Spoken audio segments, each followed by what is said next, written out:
With Thanksgiving around the corner, family dysfunction is on many of our minds. But in one courtroom today, it's at a different level entirely. A mother of 5 accused of enlisting 2 hitmen to try to kill her husband. But this pernicious pair, not exactly pros. No, they were family.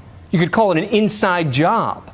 Why they allegedly plotted to kill him and how they got caught after he survived is the stuff movies are made of. It's part of our series, Crime and Punishment. Robert Bessie is the worst kind of witness if you're on trial for attempted murder. He's the alleged victim, and he's alive. I felt a hot sensation here and towards the back of my neck. Bessie testified in the trial of his ex-wife, Amy, now accused of recruiting her own brother and son to kill Robert weeks before their divorce was final, and weeks before she might no longer be eligible to collect on his $250,000 life insurance policy.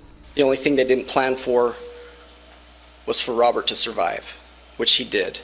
Prosecutors say it all started when the Bessie's marriage of 18 years fell apart in Las Vegas, Nevada. Robert was driving to his job at 4:35 in the morning when he heard a loud sound and felt a distinct pain in his neck. I'm on the highway, I'm still conscious.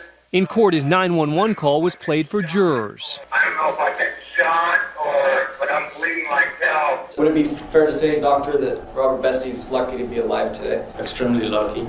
Bessie later recalled being chased by a gold SUV, which then pulled alongside his car. So what led the police to Amy's son and brother? Following up on a tip, police found security footage of a gold SUV stopped at this gas station convenience store not far from the scene of the shooting, just an hour before Bessie was shot. And on that video, Amy's brother Richard Pearson, an ex-con, and her son Michael can be seen making a purchase. Did you have any idea that Michael and Rick had been out to that Chevron? No, I didn't. In an audio recording played in court, Amy Bessie appeared surprised when police told her that her husband had been shot and survived. But prosecutors say she wasn't actually surprised at all, that she had already told a friend that her brother was responsible. How do we know that that's a feigned surprise?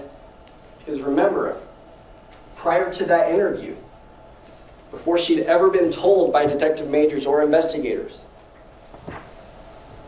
that her husband had been shot,